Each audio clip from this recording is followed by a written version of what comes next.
Selamat pagi anak-anak ibu kelas 8. Salam sehat buat kita semua.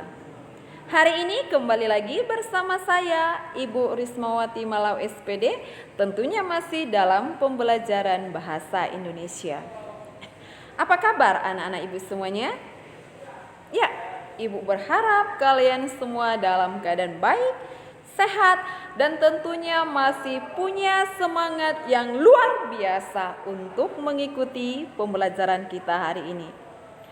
Anak-anak ibu, hari ini Jumat 5 Maret 2021, materi kita adalah mengenai aspek kebahasaan teks ulasan. Sekali lagi, hari ini Jumat 5 Maret 2021, materi kita mengenai aspek kebahasaan teks ulasan. Baik anak-anak ibu,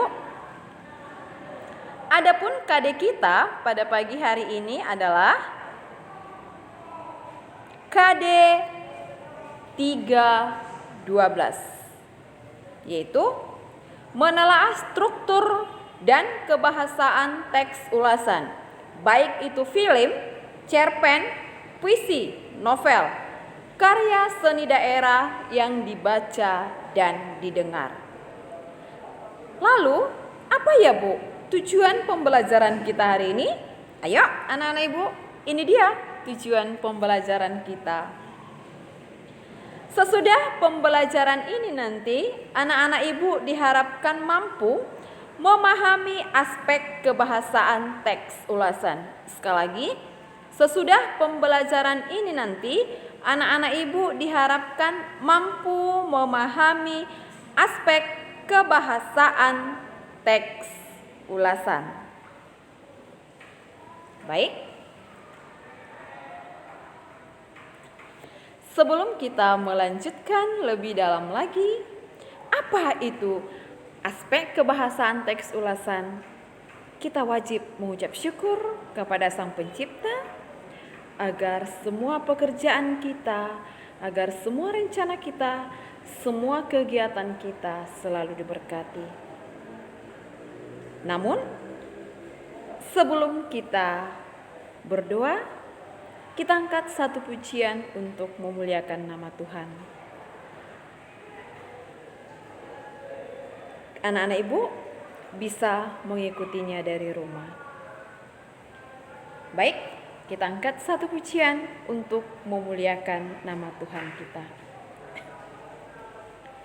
Jalan hidupku tak selalu tanpa kabut yang kelam,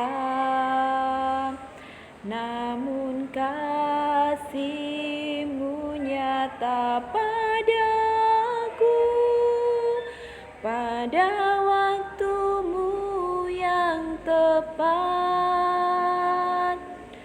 seperti pelangi sehabis hujan. Itulah janji setia-Mu Tuhan, di balik dukaku telah menanti harta yang tak ternilai dan abadi. Baik anak-anak ibu,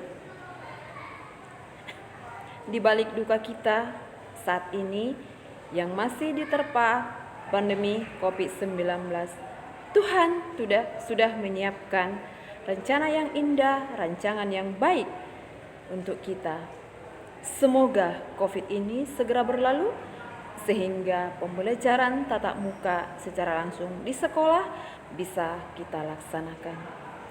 Kita serahkan segala kehidupan kita, segala rencana kita, segala masalah kita kepada Sang Pencipta lewat doa kita.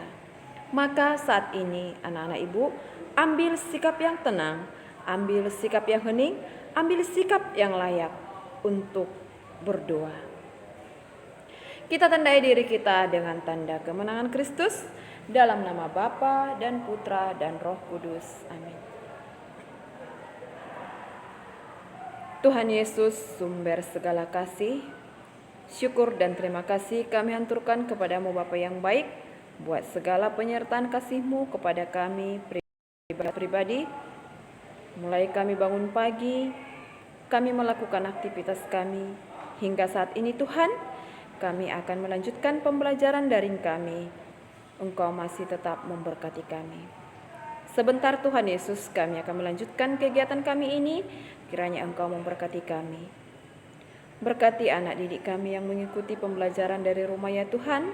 Berikan mereka kesehatan, berikan mereka keteguhan, ketekunan untuk mengikuti pembelajaran ini. Tuhan Yesus, kami juga berdoa buat seluruh Bapak Ibu guru yang saat ini Tuhan sedang melaksanakan pembelajaran, baik itu yang daring maupun luring ya Tuhan. Kiranya Engkau berkati segala usaha yang mereka lakukan. Serta berikanlah ya Tuhan kami roh kebijaksanaan, roh kemampuan, roh kesabaran, agar kami semakin hari semakin mampu bijaksana dan sabar ya Tuhan untuk memberikan materi kepada anak didik kami. Jadikanlah kami ya Tuhan oase dan dian di tengah-tengah anak kami. Tuhan Yesus, kami juga berdoa buat orang tua kami, orang tua siswa kami yang kami tahu Tuhan saat ini mereka sedang susah payah untuk mencari nafkah, untuk memenuhi kebutuhan anak-anak mereka. Namun kami yakin dan percaya ya Tuhan, berkat kasih-Mu, aliran kasih-Mu, maka semua apa yang mereka butuhkan akan terpenuhi.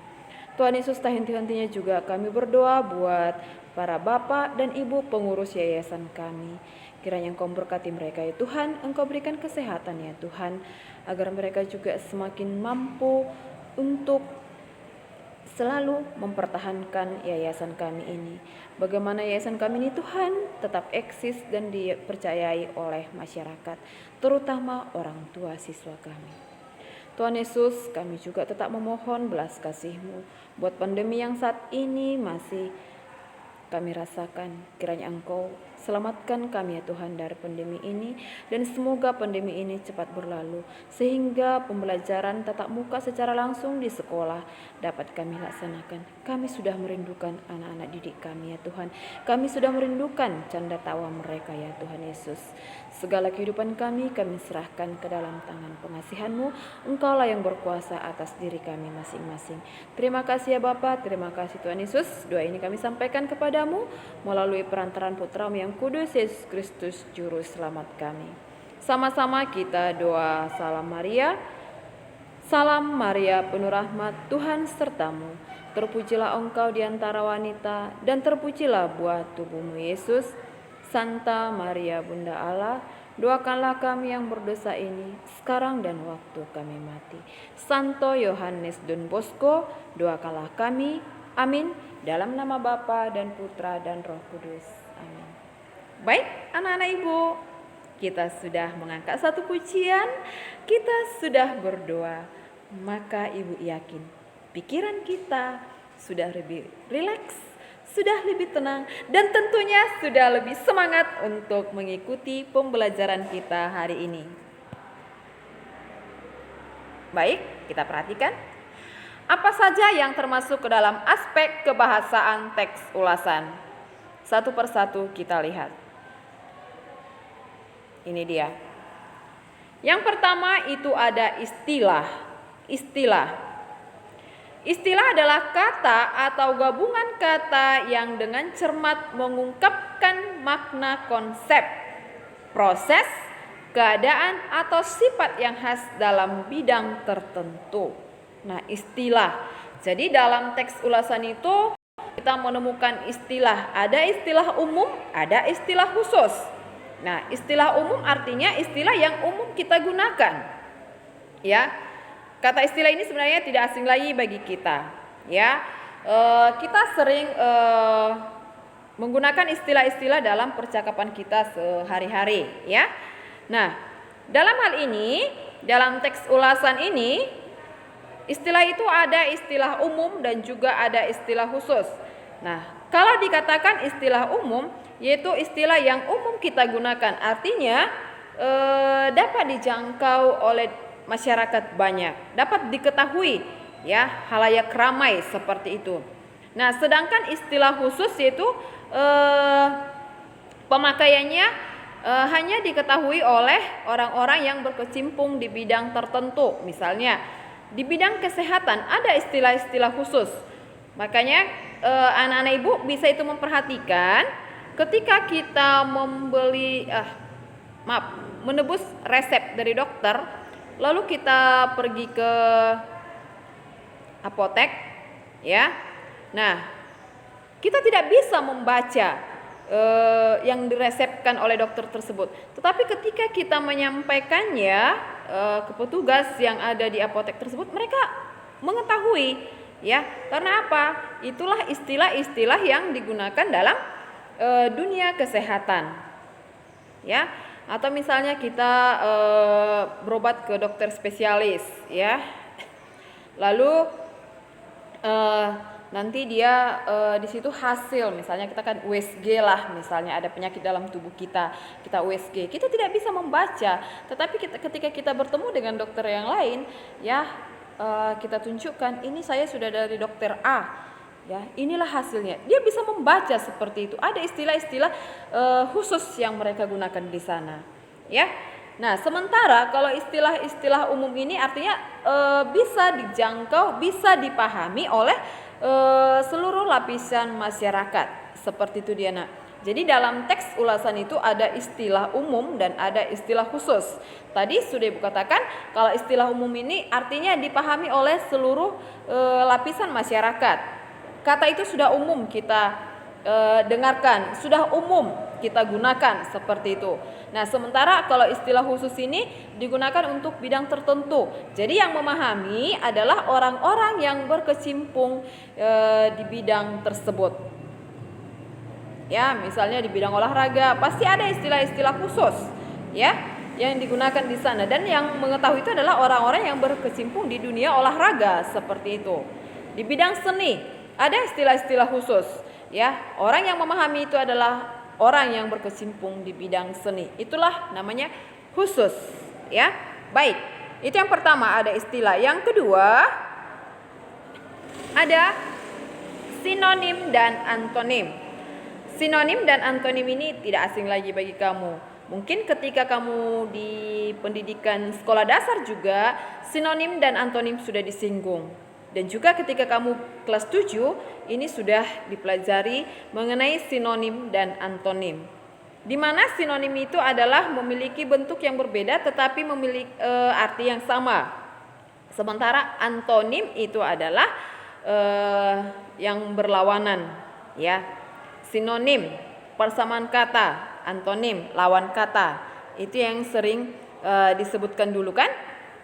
Nah, contoh dari sinonim, obrolan orang itu mirip dengan dialog. Nah, obrolan itu bersinonim dengan dialog, itu maksudnya. Dalam film Romeo dan Juliet. Nah, sinonim artinya persamaan kata, artinya sama. Ya, bentuknya Ibu katakan tadi di situ memiliki bentuk yang berbeda. Bentuknya di sini adalah penulisannya, tetapi memiliki arti yang sama atau mirip atau sepadan, seperti itu dia kalau sinonim. Lalu antonim adalah lawan kata, ya kan? Lawan katanya, kata yang artinya berlawanan satu dengan yang lain. Baik, perhatikan contoh. Besar atau kecil bukanlah jaminan barang itu berharga atau tidak. Besar dan kecil itu kan tidak sama. Itu dia. Oke? Ya, antonim dan sinonim. Itu yang kedua. Baik, yang berikutnya itu ada nomina. Nomina. Nah, ketika di kelas 7 kamu belajar, pasti sudah kamu belajar mengenai kelas kata. Kelas kata ada kata benda, ada kata sifat, ada kata keterangan, ya kan? Kelas kata. Ya, sudah kamu pelajari nih di kelas 7 mengenai kelas kata. Ada kata benda, ada kata sifat, ada kata keterangan, ada kata kerja. Dan ini juga dalam pelajaran bahasa Inggris ya, karena bahasa Inggris itu hampir sama sebenarnya dalam bahasa Indonesia, ya kan? Nah, nomina atau kata benda yaitu kelas kata yang menyatakan nama dari seseorang, bisa berupa tempat atau semua benda atau segala yang dibendakan. Nah, kata benda dibagi menjadi dua jenis, yaitu kata benda konkret atau nyata, ya. Nah, nomina sama dengan kata benda, ya. Nah, kata benda ini dibagi atas dua. Ada kata benda konkret dan ada abstrak. Konkret artinya nyata, ya kan?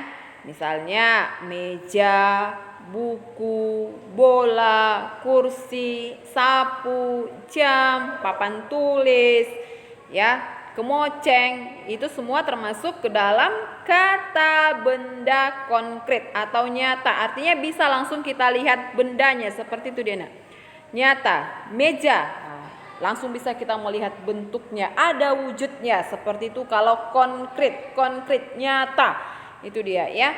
Konkret sama dengan nyata, ada wujud di situ, ya kan? Nah, yang kedua ada abstrak. Abstrak ini kita katakan ini maya, bayangan, ya. Nah, seperti pikiran, ya kan, kita tidak bisa menebak, ya. Angin itu hanya bisa kita rasakan tetapi tidak bisa kita lihat dan tidak bisa kita pegang. Makanya itu dikatakan abstrak. Bayangan seperti itu, tidak nyata, ya. Jadi kalau konkret itu tadi nyata, bisa kita lihat langsung wujudnya. Misalnya Ibu buat tadi meja, kan langsung. Atau misalnya ini kemoceng, bilang kan, kamu langsung bisa melihat bendanya. Atau ini masker, ya kan, yang saat ini benda ini sangat kita butuhkan. Ini masker. Nah, kan langsung bisa kamu melihat, ya. Tetapi kalau Ibu katakan angin, ya, Ibu tidak bisa menunjukkan angin tersebut, ya, karena kita hanya bisa merasakan, ya, tapi tidak bisa melihat dan memegang benda tersebut, ya kan? Maka itu dikatakan kata benda abstrak. Oke, baik. Yang berikut anak-anak Ibu, ada verba, ya, verba atau kata kerja, ya kan? Tadi nomina kata benda, sekarang verba kata kerja, ya. Verba atau kata kerja dibagi dua, ada verba aktif dan ada verba pasif, ya. Ada verba aktif dan ada verba pasif. Oke. Nah, di mana verba aktif adalah verba yang subjeknya berperan sebagai pelaku atau menunjukkan tindakan atau perbuatan. Nah, verba tadi kukatakan adalah kata kerja. Nah, verba ini dibagi atas dua, anak-anak Ibu. Ada verba aktif dan ada verba pasif. Nah, verba aktif ini yaitu subjeknya, karena kan unsur-unsur kalimat, ya. Pada pertemuan-pertemuan sebelumnya, materi sebelumnya, ya, sudah dijelaskan di situ unsur-unsur pembentuk sebuah kalimat, ya kan. Secara sederhana ada 4 unsur pembentuk kalimat, ya. Berdirinya sebuah kalimat itu ada unsur-unsur pembentuknya, yaitu ada subjek, ada predikat, ada objek, dan juga ada keterangan. Nah, di sini anak-anak Ibu dalam verba aktif, ya, bahwa subjeknya itu aktif melakukan suatu tindakan.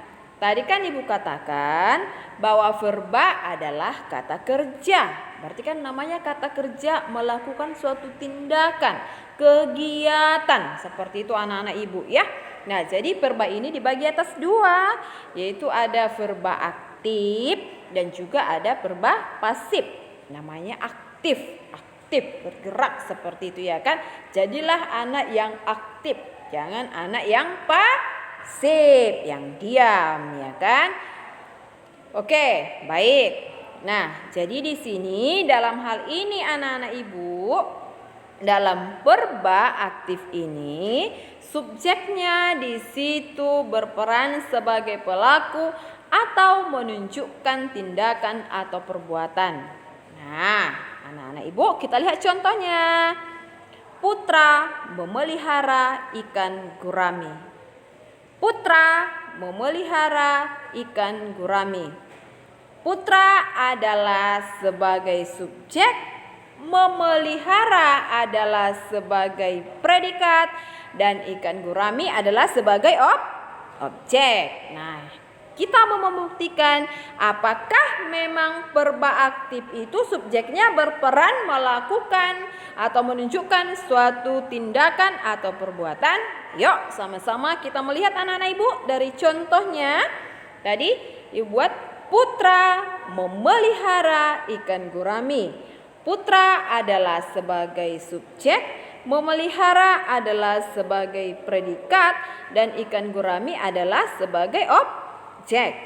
Kita mau membuktikan apakah dalam verba aktif itu subjeknya melakukan atau menunjukkan suatu tindakan. Dalam hal ini, dalam kalimat ini, ya kan? Yang mana subjeknya tadi katakan? Iya, putra. Nah, apa yang dilakukan putra? Iya, bagus, memelihara ikan gurami. Kalau kita memelihara itu melakukan satu tindakan enggak? Anak-anak ibu, ada kegiatan tidak anak-anak ibu melakukan satu tindakan tidak? Iya, betul sekali. Jadi jelas di situ anak-anak ibu bahwa dalam verba aktif ya, subjeknya aktif menunjukkan tindakan atau perbuatan. Oke, baik. Itu yang pertama. Yang kedua, verba pasif. Nah, verba pasif adalah verba yang subjeknya berperan sebagai penderita, ya, sasaran tindakan atau hasil, ya. Oke, kita lihat contohnya. Film horor kini banyak disiarkan televisi Indonesia. Nah, mana di sana apanya? Subjeknya? Ya, film horor. Banyak disiarkan itu adalah sebagai predikat, televisi Indonesia adalah sebagai objek, ya kan? Nah, dalam hal ini adakah film horor itu melakukan suatu tindakan? Iya, tidak. Melainkan di situ dia berperan sebagai penderita, sasaran tindakan. Sasaran dari mana? Ya, itu dia tadi yang disiarkan oleh televisi Indonesia itu. Nah, jadi jelaskan anak-anak ibu perbedaannya. Oke, baik, kita lanjutkan.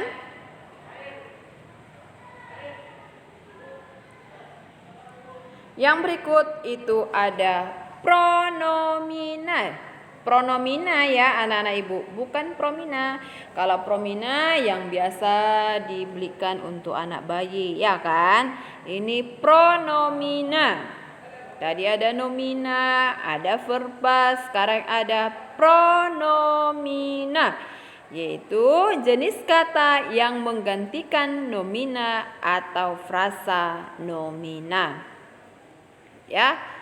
Nah, pronomina sama dengan kata ganti. Ya, mungkin kamu bingung ya, Bu, pronomina itu apa? Kan gitu kan?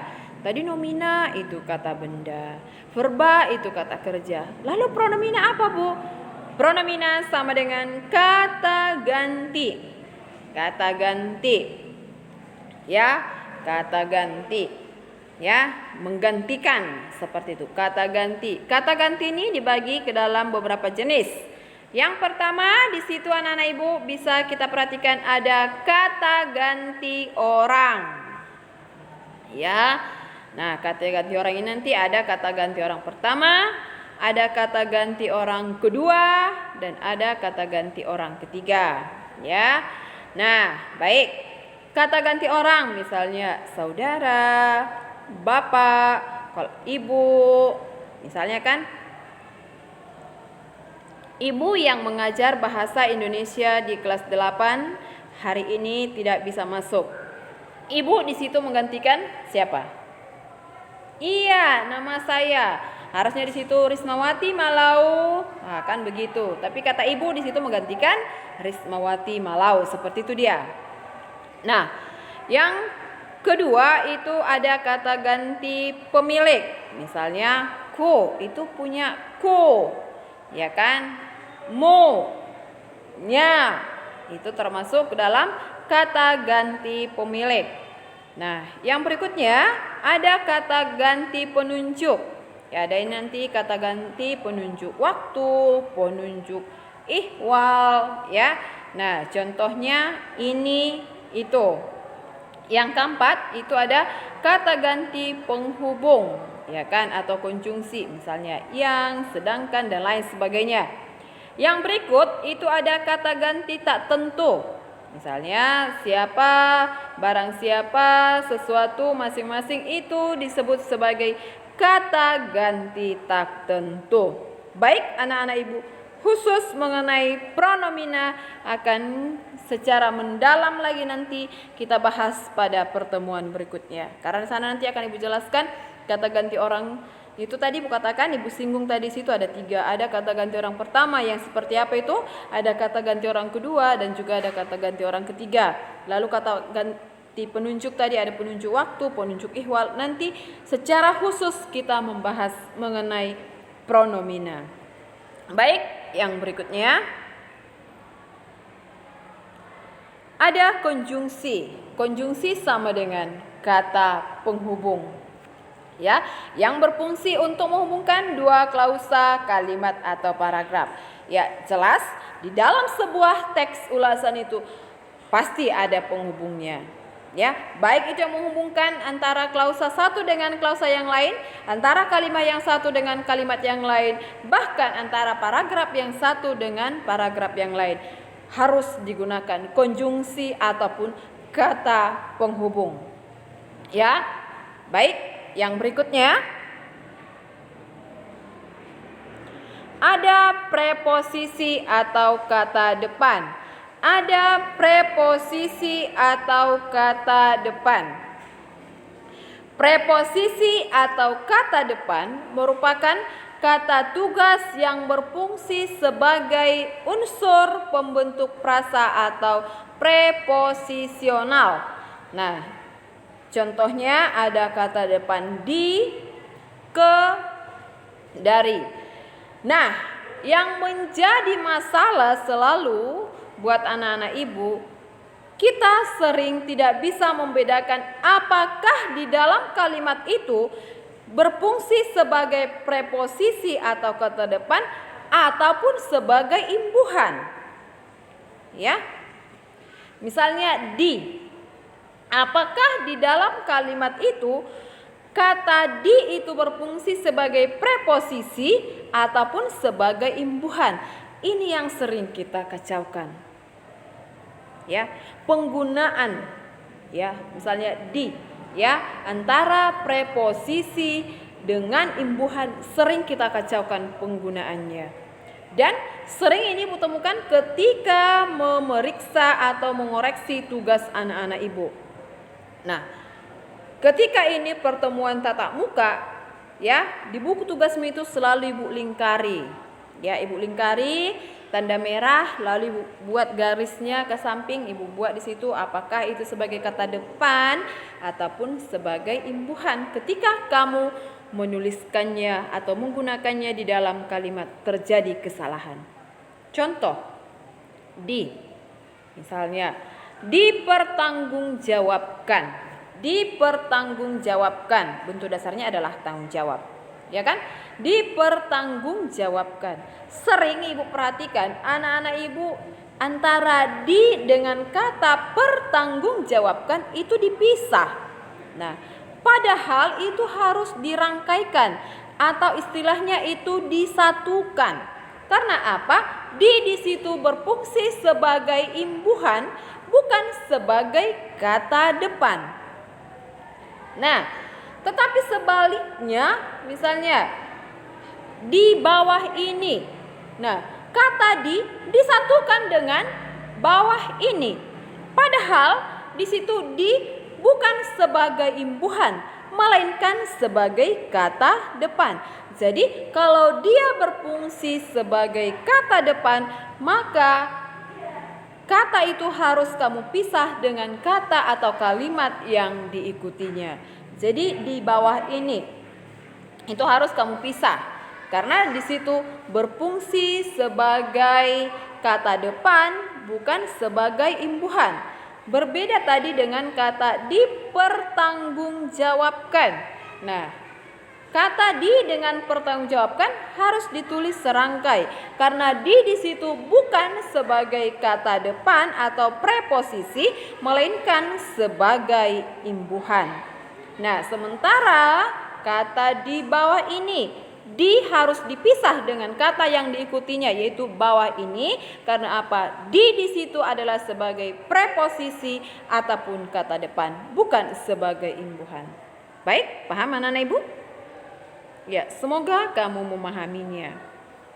Baik, kita lanjutkan. Lalu ada kata sandang. Nah, dalam teks ulasan banyak kita menemukan kata sandang. Apa itu ibu? Kata sandang. Kata sandang adalah kata yang tidak memiliki arti. Kata yang tidak memiliki arti. Dengan kata lain seperti ini. Ada, tidak ada, kata itu tidak akan mengubah makna kalimat itu. Artinya, digunakan pun kata itu maknanya tetap sama. Tidak digunakan pun kata itu maknanya tetap sama. Nah, contohnya ini si, sang, sri. Nah, ibu masukkan misalnya ke dalam kalimat. Sang raja berkata, masuklah permaisuriku. Sang raja berkata, masuklah permaisuriku. Ya kan? Nah, di situ digunakan kata sang. Oke. Maknanya di situ raja mempersilakan permaisuri untuk untuk masuk. Nah, kita hilangkan kata sang. Raja berkata, masuklah permaisuriku. Apa maknanya di situ? Iya, tetap mempersilahkan permaisuri untuk masuk. Nah, jadi jelas di situ bahwa kata sandang adalah kata yang tidak memiliki arti. Nah, dengan kata lain, dipakai, digunakan atau tidak digunakan kata itu tidak akan mengubah makna kalimat tersebut. Itu dia. Paham anak-anak ibu? Ya, dan ini banyak kita temukan dalam teks ulasan, khususnya ulasan film, novel, ataupun cerpen. Paham? Oke, jadi ketika kamu menemukan kata sang, si, sri, oh ini kata sandang, ini kata Ibu Malau. Ya, kata sandang itu kata yang tidak memiliki arti. Oke, paham anak-anak Ibu? Ya, Ibu yakin semuanya memahami. Baik, yang berikutnya menggunakan ungkapan perbandingan. Nah, jadi dalam teks ulasan itu banyak kata-kata ataupun ungkapan-ungkapan perbandingan yang digunakan, ya. Ya, demikian halnya berbeda dengan sifatnya seperti inilah kata-kata yang bisa kita perhatikan di dalam teks ulasan. Baik, yang berikutnya kita masuk ke pantun penutup. Baik anak-anak ibu, demikian pembahasan kita mengenai teks ulasan. Sebelum ibu tutup, kita ingat kembali apa tadi tujuan pembelajaran kita. Ayo, di awal anak-anak ibu, apa ibu katakan tujuan pembelajaran kita? Iya, sesudah pembelajaran ini nanti anak-anak ibu diharapkan mampu memahami aspek kebahasaan teks ulasan. Maka anak-anak ibu, tadi sudah ibu menjelaskan mengenai aspek kebahasaan teks ulasan. Ya, artinya sebelumnya kan, sebelum ibu jelaskan belum ada kan? di mindset kamu, dalam pikiran kamu, apa itu yang termasuk ke dalam aspek kebahasaan teks ulasan kan? Nah, sesuai dengan tujuan pembelajaran kita, sesudah pembelajaran ini nanti kamu diharapkan yang belum mengetahui aspek kebahasaan teks ulasan, sesudah pembelajaran ini, sesudah dijelaskan, kamu memahami. Maka sebelum ibu menutup, ayo kita buat kesimpulan materi kita hari ini sesuai dengan tujuan pembelajaran kita. Oke, apa saja tadi yang termasuk ke dalam aspek kebahasaan teks ulasan tersebut? Ayo anak-anak ibu, pasti sudah tahu nih, ya kan? Pasti. Ayo, apa saja? Iya, baik, yang pertama itu ada istilah. Tadi istilah itu ada istilah umum dan ada istilah khusus. Baik, yang kedua ada sinonim dan antonim.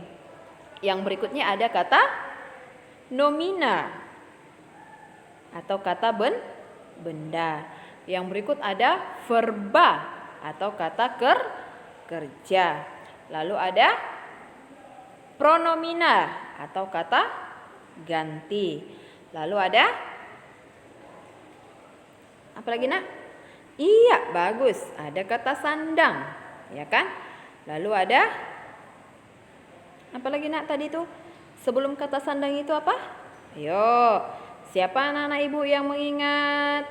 Iya, ada preposisi ataupun kata depan, ya kan? Dan yang terakhir menggunakan